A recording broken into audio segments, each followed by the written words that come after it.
Hi అండి, ఈ రోజు మన ఛానల్లో దోసకాయ పచ్చడి ఎలా చేసుకోవాలో చూపించడానికి అయితే వచ్చేసాను. దానికోసం నేను ఆల్రెడీ ముందుగా అన్ని కట్ చేసి పెట్టుకున్నాను.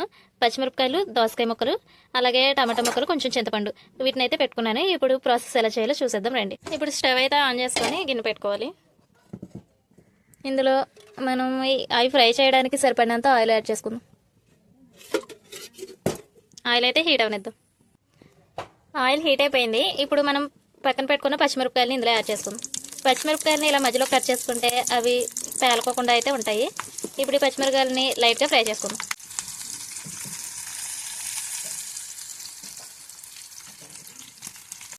పచ్చిమిరపకాయలు అయితే ఫ్రై అయిపోయినాయి. మీరు స్పైసీగా తినకూడదు, మేము స్పైసీనెస్ ఇష్టపడమనుకుంటే ఇంకా బాగా ఫ్రై చేసుకోండి. మేము స్పైసీగా తింటాం కాబట్టి ఈ స్టేజ్లో దోసకాయ ముక్కల్ని అలాగే టమాటాలను కూడా వేసేసుకుందాం.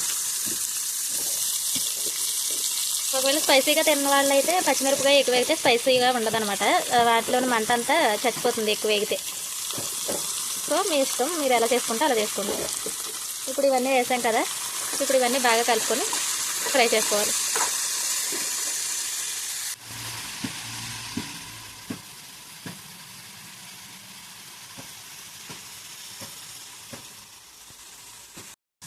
ఈ విధంగా ఫ్రై అవుతున్నప్పుడు మనం పక్క తీసి పెట్టుకున్నాం కదా చింతపండు, దీన్ని కూడా ఇందులో వేసేసుకొని ఫ్రై చేసుకుందాం.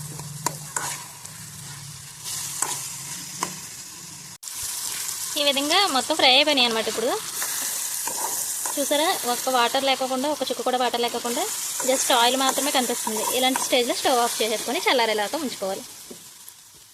ఇప్పుడైతే చల్లారిపోయింది. దీన్ని మిక్సీ గిన్నెలో తీసుకొని సరిపడినంత ఉప్పు వేసి గ్రైండ్ చేసుకోవాలి. పచ్చడి అయితే గ్రైండ్ చేసుకున్నాను. ఇప్పుడు అదే పెన్లో కొంచెం ఆయిల్ వేసి హీట్ చేసుకుంటున్నాను. ఆయిల్ అయితే హీట్ అయిపోయింది. ఇప్పుడు దంచిన వెల్లుల్లి రెబ్బలు, అలాగే ఎండుమిరపకాయలు, కరివేపాకు, తాలింపు అయితే ఫ్రై అయిపోయింది. ఇప్పుడు ఈ తాలింపుని చట్నీలో వేసుకోవాలి. చూసారుగా, చట్నీ అయితే రెడీ అయిపోయింది. మీరు ఎప్పుడైనా ఇలా ట్రై చేసి ఉండకపోతే ఒకసారి ట్రై చేయండి, చాలా టేస్ట్గా ఉంటుంది. దీన్ని చపాతీలోకి, రైస్లోకి ఎందులో తిన్నా చాలా టేస్టీగా ఉంటుంది.